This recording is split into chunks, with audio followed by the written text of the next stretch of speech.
Welcome back to another episode of Chair Shots and Chit Chat with your host CE and me myself. I'm Paco. This is a podcast where we talk everything WWE, and today we have a lot to talk about. Before we start, don't forget to hit the subscribe button. Don't forget to like. Don't forget to comment. It really, really helps us out. What are we talking about today? A lot. I missed last week, but he was here. What did you think of that? What did you think of of my efforts? It was good. Overall, it was good. There's one comment I don't like. Okay. Braun Strowman is not. You can't compare him to Great Khali. You can definitely look. Did Great Khali win a championship? So yes. Braun Strowman can wrestle more than Khali ever could. It doesn't matter. Yes, it does. Look, what does Great Khali have that Braun Strowman doesn't have? I mean, the Punjabi cage match. Even that was. Have you ever watched one of those? I did, and it was amazing. It was terrible. What are we talking about today? Well, Backlash has come and gone. Backlash. We're going to talk about Backlash. We're going to talk about what happened last night on Monday Night Raw. And we're going to talk about what's next for a lot of these different things that are happening. Okay. First of all, WWE. He's not in the WWE Hall of Fame, but he should be. Who? Sabu passed away. Sabu did pass away. So rest in peace, Sabu. His one match that I remember from WWE when they did the little WWE's version of ECW. Yeah. Was John Cena and Sabu in an extreme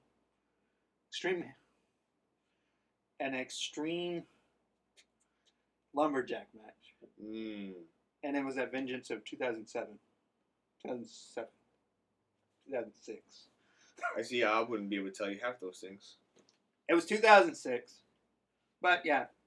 So that happened over the last 2 weeks. Backlash definitely delivered. It was better than I thought it would be. The matches that were on there could have gone either way, and I'm very happy the way they went. All the matches were decent. Even the Gunther. I thought that was going to be a disaster. I'm going to tell you something. I haven't been a big advocate for Gunther. I think you know this. Yeah. I haven't said very good things about Gunther. Not saying that he's a horrible wrestler, that he's a bad performer, but I haven't bought into Gunther. But this match against Pat McAfee tells me a lot about Gunther himself because he carried that match he had to. So well. Like, no offense to Pat McAfee, he did his job and he did a good job in the ring. But that minus the botch, that match was good. Yeah, but Gunther did a really good job at being the ring general, right? Yeah. And actually delivering a good match because it could have been anybody else in there with Pat McAfee and it wouldn't have been as good. Something I didn't know about Pat McAfee is that he wrestled in NXT. I did not know that either. He's had some NXT matches. I don't know. The only Pat McAfee wrestling match that he did that I knew was in WrestleMania. I didn't know that he did any NXT work. Was that Austin Theory or where was it? It was against somebody. I can't remember. But it was in Dallas. That I do know. It's the year my dad died. Okay. But anyway. You gotta insist. You can't just put that in there like that. I'm sorry about your dear Anyways, what do you think the match of the night? Did you watch? I didn't watch it as it was happening. I watched like the YouTube version of it, which is like a bunch of clips put together. Go through the card. I'll tell you which one my favorite one was. Okay, so the first match was the Fatal 4-Way for the United States Championship. Okay. They had Jacob.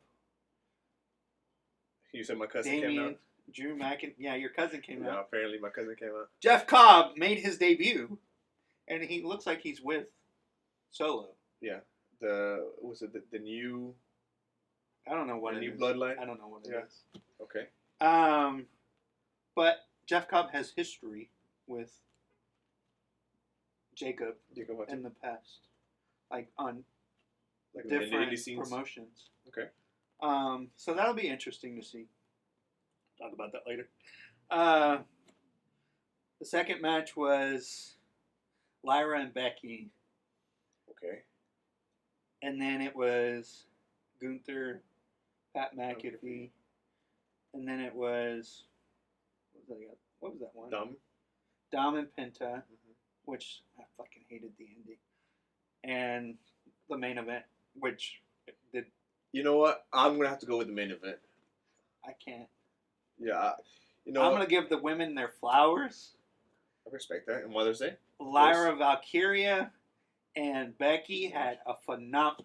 That's my match of the night. You know, maybe I would be saying that if I actually hadn't watched... If I hadn't watched like the clipped version of the match that skips every 5 seconds. My match of the night was Lyra and Becky. For me... Because I had Becky winning that match. Okay. To submit her heel turn. Hmm. I had her winning that match to, you know, hey, I'm a heel and I'm here. Yeah. I'm the women's. That was Lyra's best match of her career so far. Okay. And it actually means something. Yes, yes. Because up until Backlash, she faced Ivy Nile, but no one, like, no disrespect to Ivy Nile and what she is. It's no Becky Lynch. It's no Charlotte Flair. It's no... No 4 horsewoman. Yeah. So, that was a monumental win for Lyra Valkyria. Even though I agree. It is predetermined. No, but it built her... We're finally getting a story where the Women's Intercontinental Championship means something. Yes. Where it goes from here, I don't know. Mm-hmm. But I will say, Cena versus Orton was better than Cena versus Rhodes. By a landslide. And look, it was... And I think that may be why I give it to Cena versus Orton. Is because, I mean, we all knew Cena was going to win. Yeah. Like, I said Randy Orton was going to win. I said I was going to stop Booker with my heart. I haven't. But we all knew Randy Orton was going to win. But there were times in that match where you felt like maybe Orton is going to win, right? You know how many RKOs he did?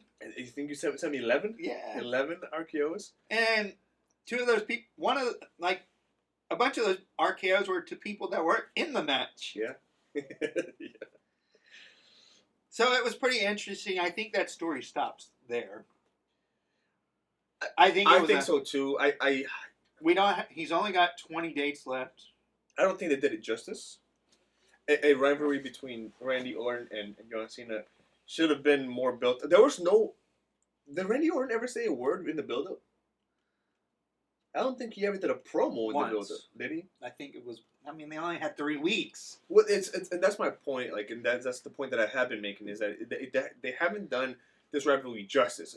I mean, it's... Did you ever watch... Writes itself. Did you ever watch Game of Thrones? No. Okay. Well, the last season of Game of Thrones felt super rushed, and that's how this has felt. I think the heel turn was rushed. I think Rhodes John Cena was rushed, even though he was going slow. Mm-hmm. I think that build up to that was rushed. I think the build up to Orton Cena was rushed. That was definitely rushed. Yeah. I think he's gonna regret some of these matches looking back after he does actually retire. Which his last date's December 13th, and it's in his hometown, Massachusetts. I don't know.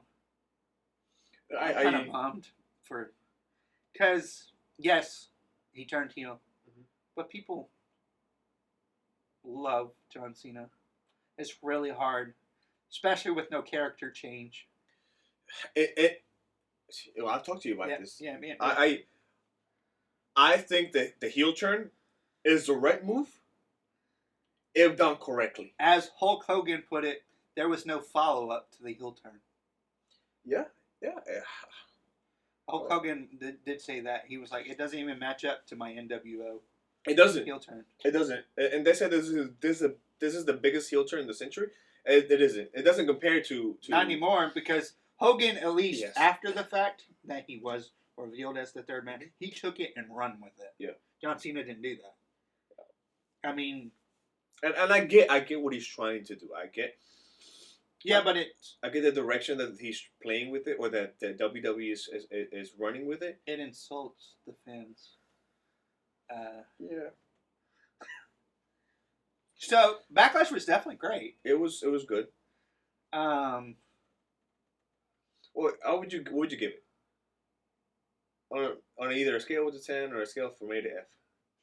I would give it a 3.5 out of 5. Okay, so like a C. I don't know what that would be. 3.5 out of 5 is like a 70. Yeah. Okay, we'll do that. So a C? That's a C minus. Yeah. Oh, that's horrible. I would have given like a B minus. Well, I was gonna say 4, like 4 stars out of 5. So that's a B minus. Like 4 stars out of 5. You know. I love it how I gave you a 1 to 10, you gave me a 1 to 5. That's what's baffling to me, but. I didn't like the ending of Penta and Dom, just because. But so I agree with you. But on the other side, it looks like they're trying to build up Chad Gable or El Grande Americano, whichever you want to do. It's gonna be a mass versus mass match. That's what I think. So with Penta versus I was gonna say Captain America. I mean, pretty much might be. Yeah. So moving on. I mean, we're moving on. Overall, it was a good pay-per-view. Yeah, I agree. 5 matches are the sweet spot going forward for these small pay-per-views. It gives people. Yes. It gives. And I think I'm gonna have to get your Peacock information because watching it on YouTube The matches have the ample amount of time. It really tells if a wrestler can work or not. Yeah. Like, we talk about work rate in the business all the time, right? If they can work a 5 match and get good timing down, that's how you know they're a good wrestler. Can you go more into that? Like, meaning, okay, when you have, say, WrestleMania, right? Mm-hmm. It was like 18 hours long. Right. Right. You've got 8 matches per night. That's 16 matches. Right. That means either someone's matches are getting cut short. If you want to have a good match, you should be able to go out there and deliver a good 20-minute match. Okay. So you're saying that having a 5, instead of having a 6 or 7 or 8 matches in one pay-per-view, having 5 is perfect because it allows everybody to do at least 20 minutes, if not more. Yeah. Gotcha. Okay. But the thing is, and I'm still having the wait time between. It was still half the pay-per-view you were waiting for a match. So what do you think that has to do with? What do you think is a catalyst behind the wait time? Do you think it's the build-up? I think it has something to do with TKO. In the way that they're... It's the way... So TKO is trying to make WWE look UFC-ish. We've seen that with... the UFC has the build-up packages and the long entrances. Okay. The only entrance that used to be slow, and it was the longest one, was The Undertaker. I was going to say something. So... But that's because the entrance itself was a slow entrance. Yeah, it had to be for the character. Yes. But when you're taking... Like at WrestleMania when Travis Scott came out and it took him 3 minutes. That's a horrible example because Travis Scott obviously is not a wrestler. He's not a performer in that sense. Still, I mean, he's in the music business. You have to have timing to that. Yes, but he doesn't understand timing to wrestling. Wrestling timing is different than... But there was still a whole lot of wait time. Okay. If they could, I don't know. I watched a 3-hour pay-per-view in 45 minutes, so to me, it looked like it was going. If you could get that underneath an hour in a 3-hour, I think we'd be good. It was a 2.5-hour pay-per-view. Okay. It's like an hour and 15 minutes of promos, wait time, and stuff like that. Triple H, Mr. Khan, now you know. That's what you got to do. With that being said, don't forget to like, comment, subscribe. It really, really helps us out with our engagement. That's the least that you can do. Who do you want to see in John Cena's career? In John Cena's what? In John Cena's career. In John Cena's career. Comment R-Truth in the comment section. Don't forget, R-Truth might beat John Cena at Saturday Night's main event for the title. I would like to see that. All right. That being said, peace.